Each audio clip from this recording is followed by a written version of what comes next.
Good evening friends, welcome to my channel. तो आज का हमारा टॉपिक है shift in supply and market equilibrium. इससे पहले हमने शिफ्ट इन डिमांड के बारे में पढ़ा था।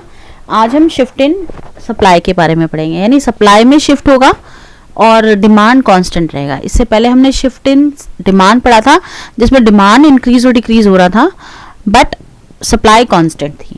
और फिर क्या इक्विलिब्रियम, मार्केट इक्विलिब्रियम पर क्या इफेक्ट पड़ रहा था वो हमने पढ़ा था लास्ट क्लास में। आज हम पढ़ रहे हैं सप्लाई में जो शिफ्ट होगा और डिमांड जो है वो कांस्टेंट रहेगी और उससे मार्केट इक्विलिब्रियम पर क्या इफेक्ट पड़ेगा। तो मैंने ये पहले भी बताया था, शिफ्ट को यानी चेंज को हम दो पार्ट में डिस्ट्रीब्यूट करते हैं। या तो आपका सप्लाई कर्व इंक्रीज होगा, इंक्रीज इन सप्लाई, या फिर डिक्रीज इन सप्लाई। सो एक एक को पढ़ते हैं। पहले हम इंक्रीज इन सप्लाई को कर लेते हैं। So this is increase in supply, x-axis, y-axis, this is price and quantity. Now this is demand curve, initial demand curve, initial supply curve, equilibrium point. This is price and this is initial quantity. Now the increase in supply, in case of increase in supply, so supply, this is supply curve, increase में rightward shift होता है, ये हमें पता है। so this is S1 new supply curve, equilibrium point जो है वो E से E1 मूव हो गया। प्राइस को अगर हम मिलाते हैं तो प्राइस आपका फॉल हो गया है एंड क्वांटिटी आपकी राइज हो गई है। तो उसको लिखेंगे कैसे वो हम अभी डिस्कस करते हैं, मैं भी बताऊंगी उसको। दूसरा केस भी समझ लेते हैं, डिक्रीज इन सप्लाई का।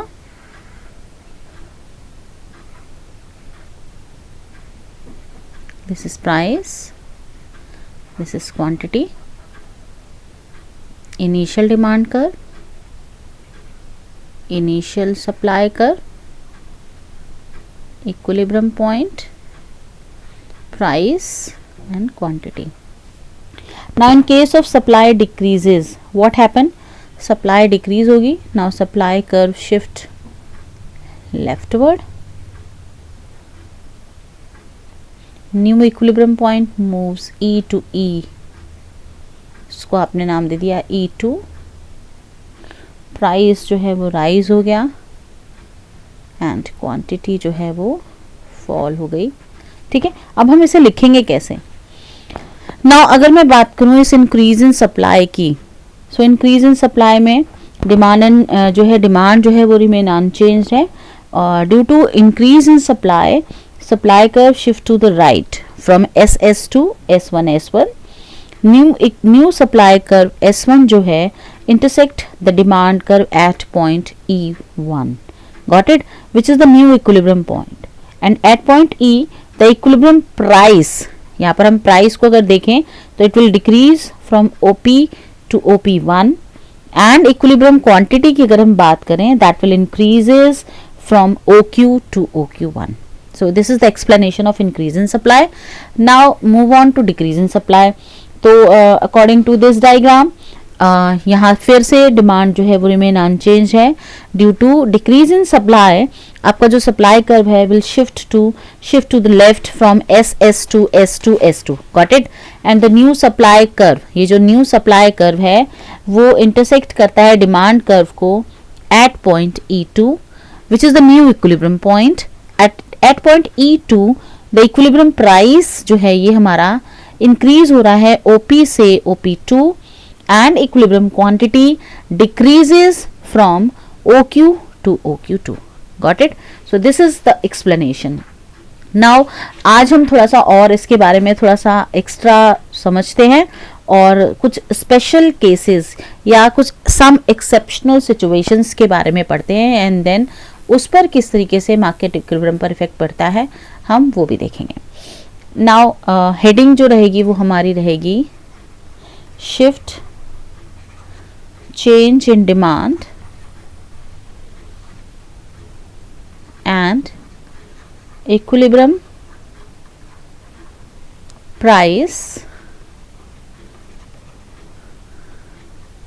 some exceptional situations। Now what are the some exceptional situations? So exceptional situations को हम टू कैटेगरीज में डिवाइड करते हैं. सो टू एक्सेप्शनल सिचुएशंस है हमारी. Exceptional situations, what are they? Number one is when supply of a commodity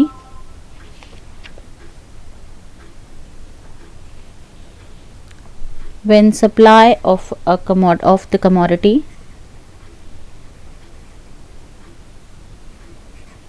continues to be perfectly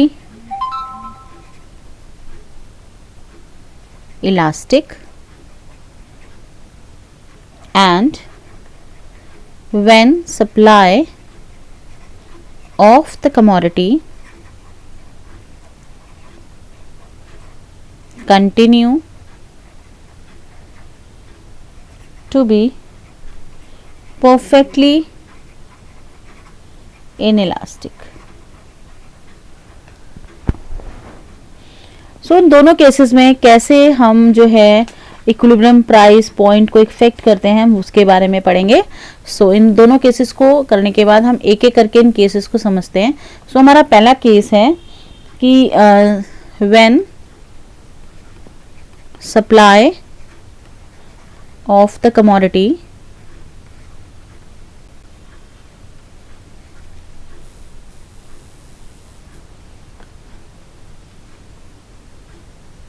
continue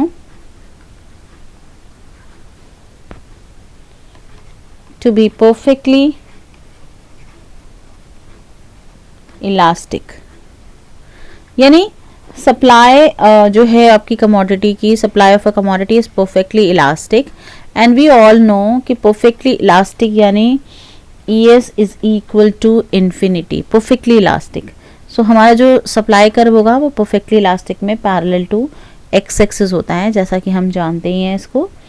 and इसके बाद demand change होगी, यानी change in demand. Change in demand का मतलब हो गया वही same situation, demand change in supply of a commodity continues to be perfectly elastic. तो ये हो गया. सो दिस इज आपकी ये this is your initial demand. Okay, got it. So this one is equilibrium point and this is price and this is quantity. Now while talking about change in demand, so first of all हम बात करते हैं increase in demand की. so that is D1. New equilibrium point जो है वो supply curve को E1 पर इंटरसेक्ट कर रहा है. Price remains the same but demand जो है वो राइज हो जाएगी. ये किस हो रहा है, किस केस में हो रहा है? इंक्रीज इन डिमांड के केस में हो रहा है. Got it? Same way, decrease in demand. So decrease in demand में demand curve shift leftward. New equilibrium point E2. Price अभी भी same है, but quantity जो है वो fall हो गई OQ2. Got it? So ये आपका है इस केस में. ठीक है. Now next करते हैं. दूसरा केस हमारा है, इसको एक्सप्लेन करेंगे पूरा जिस तरीके से मैंने बताया था. सेकंड जो हमारा केस है that is when supply of the commodity continues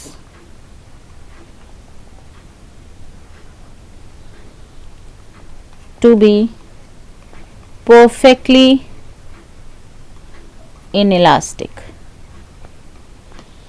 perfectly inelastic है आपका सप्लाई कर्व और डिमांड चेंज होगी.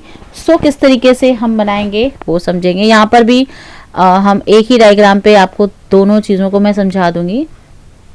This is X axis, this is Y axis, this is price and this is quantity.